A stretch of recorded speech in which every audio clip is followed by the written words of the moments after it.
Do me a favor. Every day. Doesn't have to be long term, short term, long time, short time. If you're a truck driver, you got time because you're driving. If you're not a truck driver, you can find 20, 30 minutes. Listen to something that makes you laugh or smile. Could be an old song, could be comedy, something to make you laugh. Number two, listen to something that makes you smarter. Learn something every single day. And number three, learn something to make yourself better. Listen to something motivational, something insightful, something to make you a better person for this world. Do those three things every day. I think you'll be surprised how happy you can be.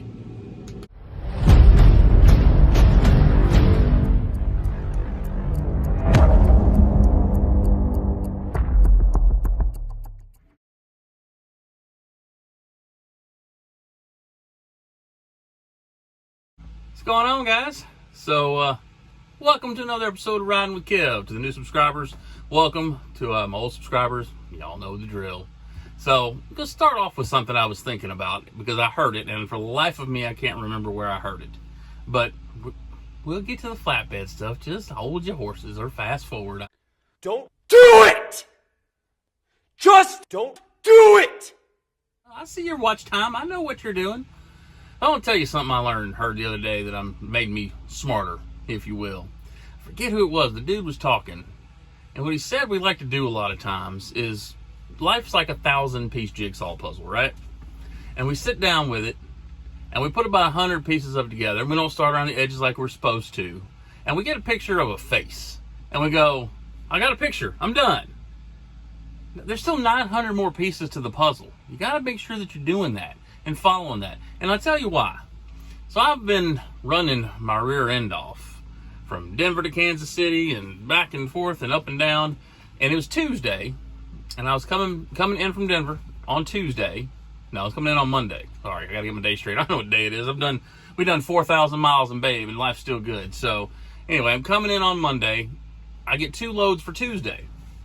And they don't make a whole lot of sense. They're kind of close to Kansas City. They're kind of short runs, and I'm starting to think about it. And I'm looking at that 100-piece puzzle picture, and I'm like, man, this, you know what? I've never denied a load. Part of being a lease operator is, loads got to make sense. Man, I don't want to start denying a load. My fleet manager's been awesome. So I said, you know what?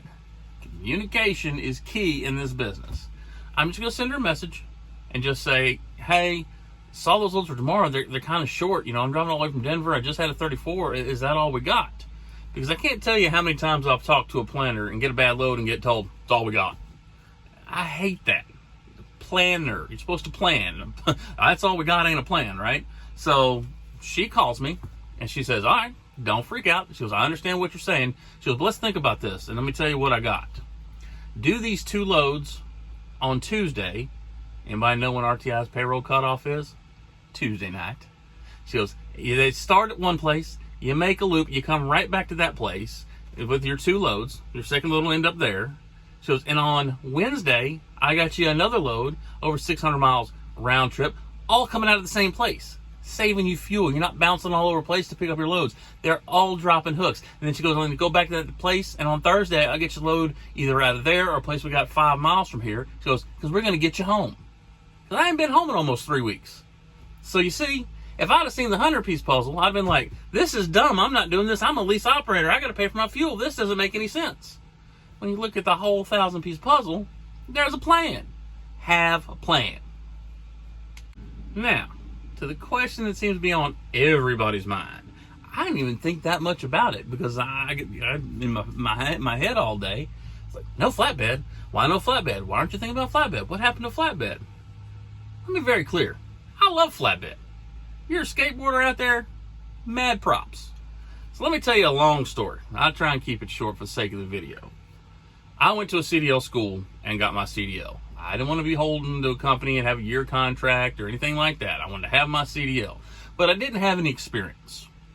And 2 years ago when I got my CDL, if you look around, it was a lot of the box truck, reefer stuff was like 37 and just average about 40 cents a mile. With all the starter companies for a guy with no experience who just got his CDL, they were about 40 cents a mile, and I didn't think that was very good.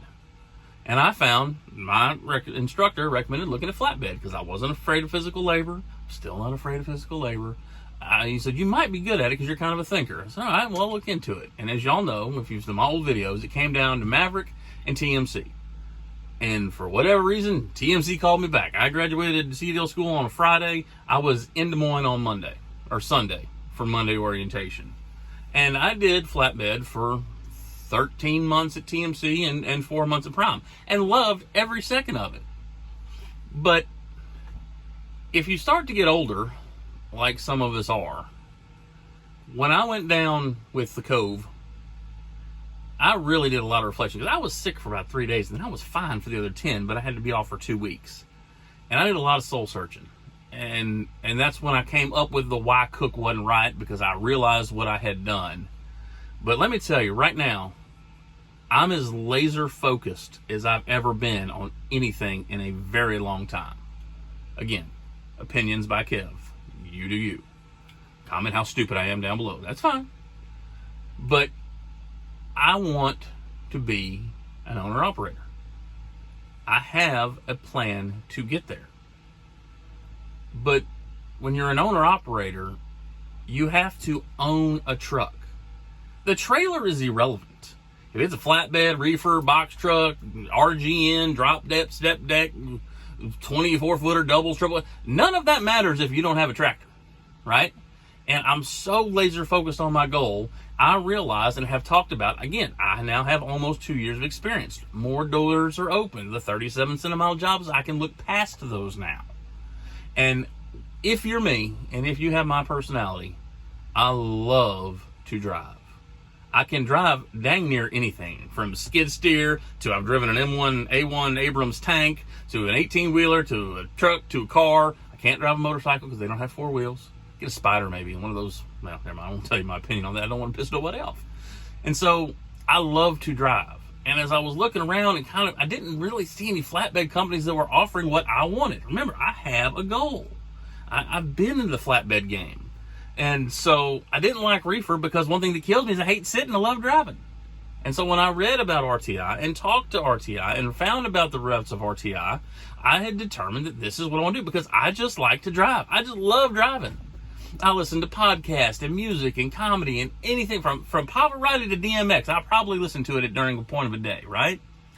I know what I want. I know why I'm out here. So when I said no flatbed, I didn't say screw flatbed. I didn't say not flatbed ever again. I said not right now. I'm 43 years old. I got to get to getting. And the way I feel is best to do is not be stopping every 150 miles or 3 hours, whichever comes first, to do load checks and having to worry about securement and loading stuff with the forklift. And all that. I want as little clutter right now because I'm so laser focused on what I want. I just needed something that was easier so that I can get my money, so that I can pay off this truck in less than 18 months, which is my goal. Well, I know I got 3 years worth of payments. I got a plan.